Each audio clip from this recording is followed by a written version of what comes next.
ширкати дорувории софсавдо барои зиёд кардани мӯи сар ё барои зиёд кардани риш ё барои кам кардани вазни худ ё зиёд кардани вазни худ ё барои нест кардани доғҳои сафед аз бадан ба шумо тавсия медиҳад ки ба рақамҳои дар экран буда муроҷиат кунед. Доставка ба ҳама шаҳрҳои Федератсияи Россия ва берун аз Россия дар муддати 2 рӯз карда мешавад. Аз номи юристи ҷей муроҷиат кун, скидкат мекунанд.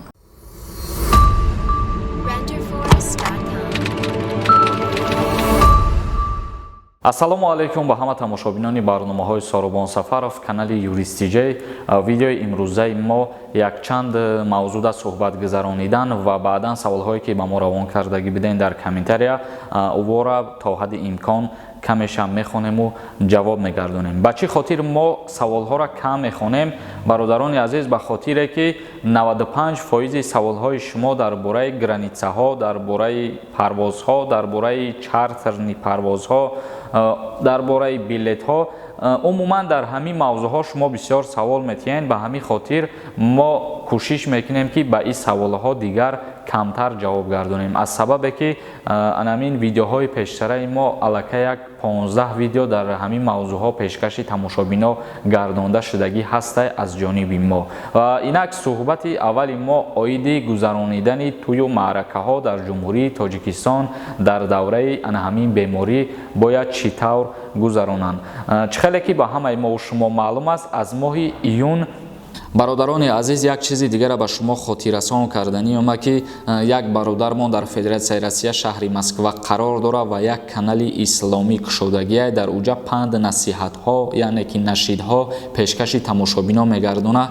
Марҳамат даромада дар ҳамун канал подписатсия кунен, дастгириш кунен ки обуначиёш зиёд шава ва агар ягон саволаш дошта бошен ин ҳамиҷа дар рақамҳои ватсапш ҳастай, дар ҳамин рақамҳо муроҷиат кунен, бо худаш ҳамсуҳбат бишен. Номи каналаш ин ҳамин бародаро дар экран ромадагиай. Иҷоза додан дар доираи 40 нафар то 100 нафара гузаронидани тӯю маъракаҳо ё ки маросимҳо.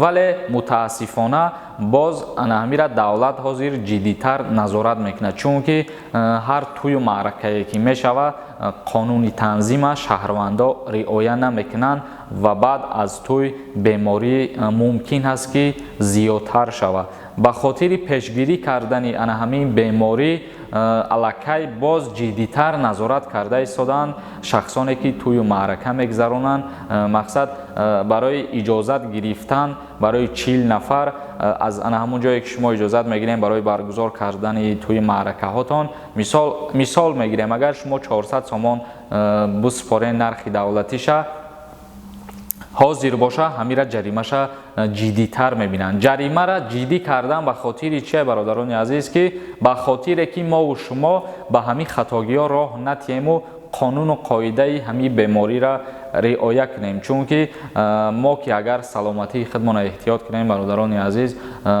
чунки дар хонадони мову шумора падар, модар, зану фарзандо интизоранд. Ба ҳамин хотир ҳар роҳе ки ҳастай эҳтиёт кунем худона. Ва дуюмин мавзӯи мо мегзарем ба мавзӯе ки мо якчанд видео пеш қайд кардагӣ будем. Парвозҳои ҷумҳурии Тоҷикистон ҳамчунин кушода мешавад бо ҷумҳурии Хитой ба Урумчӣ.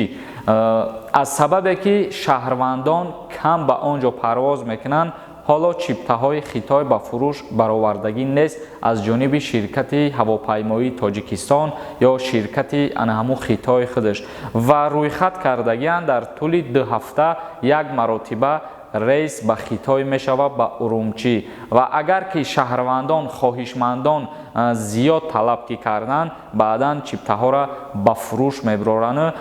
аллакай ихе бигирем, агар рейсҳои мунтазам байни Хитой низ кушода шудагӣ ҳастай ва байни Турсия низ рейсҳои мунтазам кушода шудагӣ ҳастай ва инчунин байни Дубаю Тоҷикистон низ кушода кардагӣ ҳастанд. Ва инак бародарони азиз, акнун мегзарем ба қисми хондани комментарияҳо ки ба мо равон кардагӣ будем. Алиҷон Шарипов нависай: салом бародар, савол бе ҷавоб монд. Салом бародар, боз як бор дига нависай. одамҳое ки оилаашон вайрон мешаванд, аз моликият чӣ тақсим мешавад?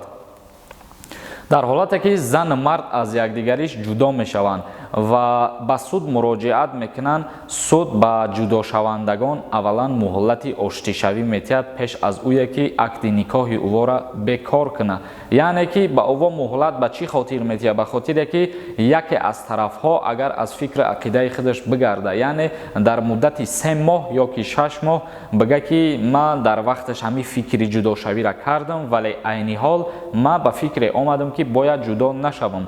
ба ҳамин хотир қонунгузории ҷумҳурии Тоҷикистон ин чиза ба назар мегираву дар ҳол ЗАГСа бекор намекунад, ба ҷудошавандагон муҳлат метиҳад ва дар ҳолате ки агар ҷудошавандагон дар як фикри ақида бошанд, муҳлатшон ба охир ки расид, қарори сур меброяд, ЗАГСшона бекор мекунанд ва моликияте ки баъд аз тӯй зан мард ба даст овардагиянд, ана ҳамон моликият байни зан мард баробар тақсим мешавад. ва дар иҷа бо як ҳуҷҷати дигара мо метавонем мисол биёрем ки дар ҳолате ки зан мард ЗАГС мекунанд, як ҳуҷҷати дигар бо номи аҳдномаи никоҳ ҳастад ки ин ҳуҷҷати аҳднома дар ҳолати ҷудо шудани зан мард метавонад ёрдам кунад, ба воситаи ҳамин ҳуҷҷат молу мулки зан мард баробар тақсим карда мешавад. ҷовид лоиқов нависад: ассалому алайкум акаи Сорбон, ба ҳамин саволи ман ҷавоб диҳед. одаме ки таги почаш рост боша хизмат мебаранд ё ин ки не? одаме ки таги почаш ростсай ба хизмат даъват карда намешавад.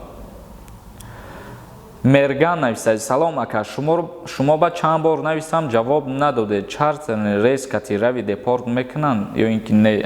ман дар ин мавзӯъ бисёри бад гап задагием, бародари азиз, қайд кардагием ки ҳар касе ки ҳуҷҷатгузориҳош агар дуруст боша, ӯ шахсиятҳоро депортатсия намекунанд ё ки запретшон намекунанд. бародари азиз, ба ин савол ман беҳади бад зиёд ҷавоб додагием. ба ҳамин хотир илтимос ай ҳаматон ки саволҳои такроритона зиёд натиҳед, чунки дар иҷа боз баъза нафаро менависанд ки ту доим барномаҳота дар як мавзӯъ гап мезанӣ, доим як намуд саволҳоро ҷавоб медиҳӣ. ин чиз аз шумо тамошобинҳо вобастагӣ дорад ки чӣ қадар саволҳои гуногун нав ба нав пешкаш бигардонед, ҳамон қадар барномаҳои ман шавқовар ва нав мешавад.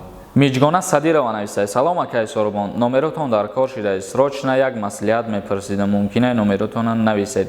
ягон суол дошта бошед дар инстаграми ман, инами экран номуш ҳастад, метавонед саволи худтона равон бикунед.